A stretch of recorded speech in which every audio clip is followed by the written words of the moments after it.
UP board के exam शुरू होने में मात्र अब 2 महीने का वक्त बचा है और ये 2 महीने कितनी जल्दी बीत जाएंगे आपको पता भी नहीं चलेगा। आज मैं इस वीडियो में आपको बताऊंगा कि कैसे यूपी बोर्ड एग्ज़ाम की हम अच्छी से अच्छी तैयारी करें इन 2 महीनों में, कि हम 80 से 90% नंबर आसानी से ला सकें। क्योंकि मैं तुमसे नहीं कहूँगा कि पूरे 24 घंटा तुमको पढ़ाई के बारे में करना है, पढ़ाई करनी है, तुमको टीवी छोड़नी है, मोबाइल छोड़नी है। मैं तुमको स्ट्रेटजी बताऊंगा कैसे पढ़ाई करनी है, किस तरीके से करनी है कि सारा कोर्स तुम डील कर लो, सारा कोर्स तुम अच्छे से कंप्लीट कर लो। तो पूरा वीडियो आखिर तक ज़रूर देखिएगा। तो स्ट्रेटजी नंबर 1 है हमारी कि हमको पहले अपने सब्जेक्ट का एक टाइम टेबल तैयार करना होगा। आप सोचेंगे टाइम टेबल मतलब कि इस घंटे हमको ये पढ़ना है, इस घंटे ये पढ़ना है, पर ये टाइम टेबल नहीं है। हमको टाइम टेबल तैयार करना है कि कौन सा सब्जेक्ट कितना हम पढ़ चुके हैं और कितना हमको पढ़ना है। तो इस टाइम टेबल को बनाने के लिए आपको अपने एक पेज लेना है सादा, उसमें एक तरफ लाइन खींचनी है, उसमें से लिखना है सब्जेक्ट, और सारे सब्जेक्ट आपके सब्जेक्ट जितने भी हो सबको लिख लीजिएगा।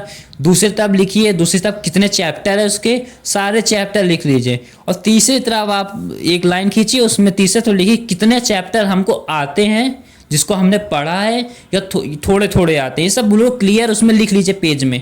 और हमारे पास 2 महीना टाइम बचा है तो हमको पता ही है कितना हमको तैयार करना है। उसके बाद सारा आप जब ये लिख लेंगे तो आपके आप पूरा एक डायग्राम बन के रेडी हो जाएगा कि कितना हमको आता है, कितना हमको तैयार करना है, और आगे जाके अभी और कितना हमको तैयार करना है। ठीक है, इतना पहला आप कीजिए। अब सब्जेक्ट वाइज मैं तुमको समझाता हूँ कि कैसे किस सब्जेक्ट की तैयारी करनी है। तो पहला हम ले लेते हैं इंग्लिश को। इंग्लिश में 2 चीज़ें होती हैं, एक हमारा ग्रामर हो गया और एक हमारा रीडर हो गया। तो ग्रामर पोर्शन में कुछ चीज़ें निश्चित है, जैसे एप्लीकेशन है हमारा, और उसके बाद हमारा एसे है। ये सब चीज़ें हमारी निश्चित है कि हमारी आएंगी, और क्या आ सकती हैं ये भी थोड़ा बहुत निश्चित रहता है। कुछ और भी चीज़ें हैं ग्रामर पे जो हमारी निश्चित रहती आती है हर बार। तो आपको क्या करना है, इन 2 महीनों कम से कम 2 एक ऐसे तैयार कर लेने हैं।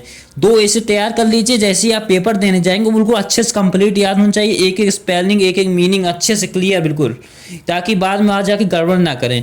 उसके बाद आपको जब ऐसे वो ऐसे नहीं आ रहा है पेपर में, तो आप क्या कर सकते हैं, तो आप उस जैसे कुछ दूसरा सब्जेक्ट है, जैसे आपने विज्ञान के बारे में विज्ञान के ऐसे की तैयारी की है और आ गया उसमें हमारा शिक्षा पे या फिर किसी और विषय पे आ गया, तो आप उस पर एक डायग्राम आपका रेडी है, आप उसी तरह बनाइए, लिखिए, हेडिंग डालिए, थोड़ा थोड़ा जो आप उस विषय में जानते हैं उसको लिखिए, और उसके बाद जो इस विषय में जानते हैं इसका थोड़ा उसमें मिक्स करिए। आपका ए से जल्दी कंप्लीट हो जाएगा। मीनिंग आपको उतनी याद है, वही मीनिंग को आप घुमा फिरा के जैसे भी आप ट्रांसलेशन थोड़ा बहुत जानते हो तो आप कर सकते हो। अगर इंग्लिश में अगर आप 2 पेज तक आराम से अगर ऐसे लिख लेते हैं तो आपको फुल नंबर मिलेंगे।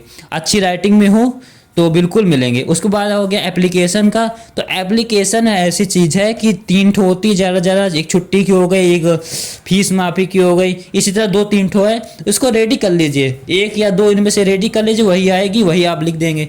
तो इंग्लिश का हो गया। अब उसके बाद आपको क्या करना है, अब आ गया रीडर की बारी। तो उसमें पहले आप समझ लीजिए कि इंग्लिश में क्वेश्चन आंसर आएंगे, ओके, और उसके बाद फिर उसमें ग्रामर, उसमें पैसेज से क्वेश्चन लिखने को आएंगे।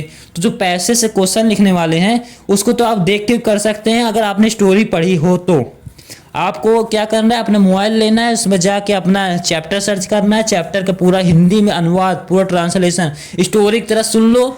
एक बार सुनोगे, 2 बार सुन लो, रट लोगे, दिमाग में आ जाएगी क्या स्टोरी थी, फिर तुरंत आंसर लिख सकते हो। उसके बाद क्वेश्चन आंसर में भी यही है, क्वेश्चन पढ़ो, क्वेश्चन का मतलब समझ लो एक बार। अगर क्वेश्चन का मतलब समझ लोगे, स्टोरी तुमने पढ़ी है, अपने मन से लिखोगे, स्टोरी बनाओगे, कम से कम 4 लाइन 5 लाइन आगे ले जाओगे।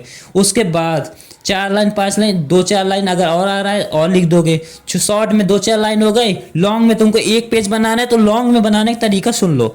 लॉन्ग में बनाने का तरीका बहुत अच्छा है। तुमको क्या करना है, अगर चैप्टर पता है, चैप्टर के शुरुआत से लेके अंत तक की स्टोरी तुम लिख दो लॉन्ग में। कोई जरूरी नहीं कि उस क्वेश्चन का आंसर दो तुम। लॉन्ग में शुरुआत से लेके अंत तक की स्टोरी क्या है लिखो, 1 पेज तक पूरा वहीं उठ के आ जाएगा, तुम्हारा सॉल्व हो जाएगा।